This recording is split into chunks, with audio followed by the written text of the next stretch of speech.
Alright everyone, I promised sort of an explanation of why I decided to drop out of the Kilroy event. First, though, I think it's important to get to what is not the cause of my decision. Because a lot of people are saying, oh, well, Kilroy's dead now, Styx no longer supports it, ha ha ha, blown the fuck out. That's not my feelings. I have no problem with the organizers and I have no problem with the event itself. So I don't want people to think that. And I donated to it. I'm not going to ask for a refund because fundamentally I still think as a free speech conference it might be fine, but that beyond the idea of free speech, there are other things at play, and that's what influenced my decision. And to people saying it was Medicare's video, the only real compelling thing there was that it reminded me that I needed to make a final decision about whether to finally sign the contract, show up, and do that, or whether I wanted to say, no, at this time I can't do it. And I still wish them well, by the way, in putting on the event. Here are the reasons, though, that actually caused me to decide to withdraw. Number one is quite simple. I pride myself on not getting involved in interpersonal sort of drama. I warned over a year ago that people who create content online, especially of a political or social nature, whether it's their primary forte or whether it's sort of a side thing that they do. Like a PewDiePie, he can weigh in on maybe a couple social issues related to censorship. He's still primarily a gamer and random entertainer, though. People who do that online, who are independent, need to stick together. At the very least, they don't have to support one another's views. They don't have to support one another's content. Half the people that I've spoken with on their various pages, I don't ideologically agree with most of what they say, but I'm not going to sit there and browbeat them and get involved in interpersonal stuff. It's like when people are like, "Oh, take a side between this creator and that creator." It's the incredible him versus her sort of situation. I'm not going to get involved with that. That's not why I'm here. I'm here to cater to my fans, and that brings me to point number two. The second main reason is that I've had people. And I can vouch for them. I'm not talking about, oh, the account was created like a week ago, has one subscriber. I'm talking about people who are established, people who have supported me for years, who I know, who I've actually spoken with. A number of them, because that happens to be the group most likely to have purchased tickets because I was going, have said, well, I'm getting refunded, or I'm just not going. So if a lot of the people that I kind of wanted to meet because they're my fans aren't actually attending, that does, it does weigh a little bit on me. Because in part, I was really excited about that. And I know some will probably still go to the Kilroy event. They're aware of my content, like my content. They're going, other people, that are signed up as guest speakers or something, that still does it for them. Okay, that's fine. Don't feel bad about that. And then the third component is sort of a takeoff of that, which is the way that some people look at maybe my material and the material of any other content creators, the way I look at the material of other content creators in some cases too. The original list of people who were going to speak at Kilroy was massive. Honestly, Based Mom is totally correct. To try to do speech lineups with that many people in only 2 days, I'm sorry, scheduling wise, if you're going to eat and potentially have to pee or sleep in the course of a 48-hour period, it's not going to work. So she's right when she says the schedule is overloaded, and probably still is, because I'll tell you a little bit of something here. And I won't reveal anything specifically personal, but I do know of other people that will be attending Kilroy. They're just not on the list yet. They either haven't signed or won't sign the contract, but they will be showing up to speak. So they're going to tell their own fans about their own plans in their own course of time. I don't believe that it turns into DashCon 2. I really don't believe that. And if it does, that's regrettable because free speech is rather important.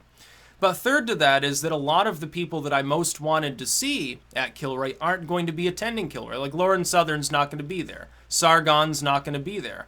Some of these others, they're not going to show up. Well, I kind of wanted to meet these people, and that was one of the main reasons. Looking at it, when I first heard of Kilroy, and I see the list of people that are already there, I'm like, wow, it's a laundry list of major content creators. This is basically a political YouTube-style conference.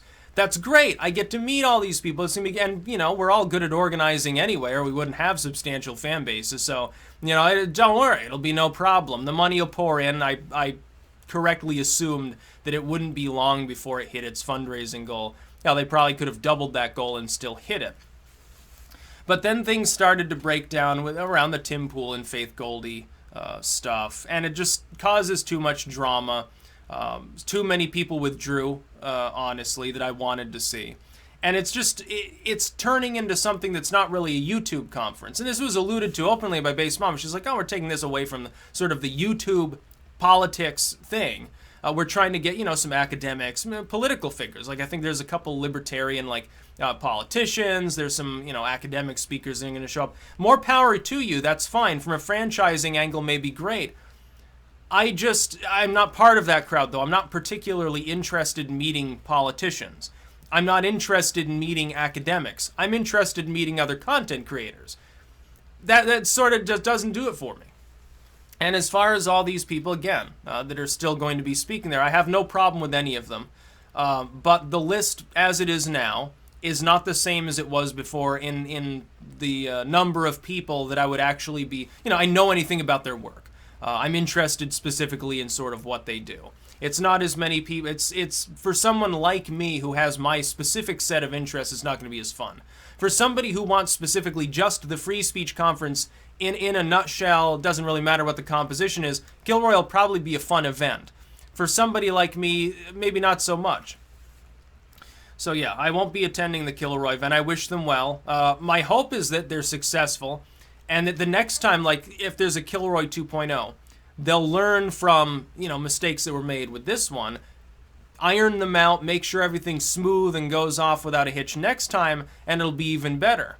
And promulgate free speech and be successful in bringing people together. Because that's really what we need. All we need is togetherness. Independent content creators, all of us standing together. You realize how many tens of millions of fans collectively we have that believe, at least to some degree, in the aspect of free speech, whether in a tech or in a general sense? It's a lot of people. And that's just in the U.S. I can't even imagine about the number of European fans or Asian fans or fans from the Falklands.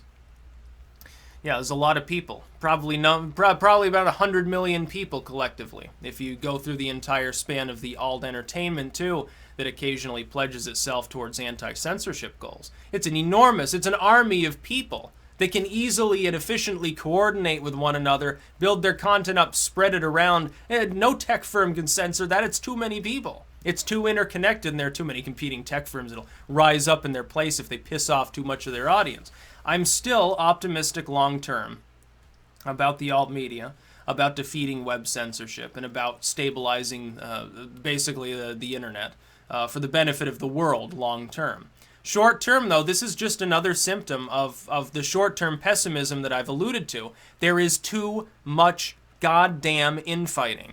And I'm not going to sit there and say, well, this group's more responsible than that group. No, it takes two to tango. If groups of people are at one another's throats, it doesn't really matter who started it, who perpetuated it, who's worse, who's better, who's got more fans, who's more popular. It doesn't matter. No, we've all got the same enemy. Legacy media, legacy entertainment, the establishment. That's our enemy. And if you're aiming your guns at anybody else for any, less than perfectly legitimate purpose, it's just counterproductive. It doesn't matter all this personal infighting and backstabbing and stuff. I hope the Kilroy event goes well. I'm not going to I want my money back too. I don't care. It doesn't matter to me. Hope it goes well. And I've thought about the idea of just going to Phoenix anyway and just doing my own thing for the benefit of those that want to. I know, I think Worski is doing a bar crawl. I've thought about that. Or maybe just, go out to a nice restaurant and have a little meet and greet and then, do whatever. Eat some rattlesnake. Have some salsa and chips. I've thought about that. It's possible. I've got a few months to work that out, whether I choose to do that or not. I think some people may have already bought airline tickets. So I think this far out, I think you can probably get everything refunded if you booked a hotel room or something like that. I don't think that would be a problem 4 months out from the event. Maybe not the most compelling need in the world, but I have time to think about that. And I do apologize to anyone who expected me to go anyway, but I can't get involved with the drama stuff. It's not my style, it's not my taste, it's not my forte, to tell the truth. My idea of the perfect day is I've made my content get to interact with people a bit. That's my job. That's what I'm paid essentially to do, to create content. I'm not paid to get involved in other people's problems, really. The Kilroy event is a good idea. that hopefully will be smoothed out, over the next few months. And I think it will. And again, there are people who are going to show up. The speaker list that you're referring to is maybe, it's too few people there. That's not the only people that are going to show up. It'll probably be twice as many as that. It will be larger than you're speculating that it will be. And it will be fleshed out, I believe. And I think it'll be solvent and things will go fine. But the drama will hang over it. And that's going to become a problem. And I just don't want to be part of that. And I think that people who are my fans will respect that. And also, again, if a bunch of people I wanted to see have withdrawn, it becomes a little less fun for me. It's not just about, hey, I'm going to show up and speak. It was going to be basically hours and hours of nonstop fun outside of speaking or doing anything else with other content creators. But a lot of them, they're not going anymore. So that's sort of the Styx-friendly crowd. Like, I don't know anything about... I have no problem with him, but I don't know anything about this Bogosian dude or I can't remember his name. He's featured as one of their esteemed guests or... I don't know anything about some of these people, so I don't really have anything in common with them if they're not content creators online. In an mainly online capacity. It doesn't have to be 100%, but you know what I mean. So I will not be attending Kilroy. I wish them well. I don't have a problem with the organizers or anything like that, but I've got to do my own thing. It's just sort of my style. That's about all. Peace out.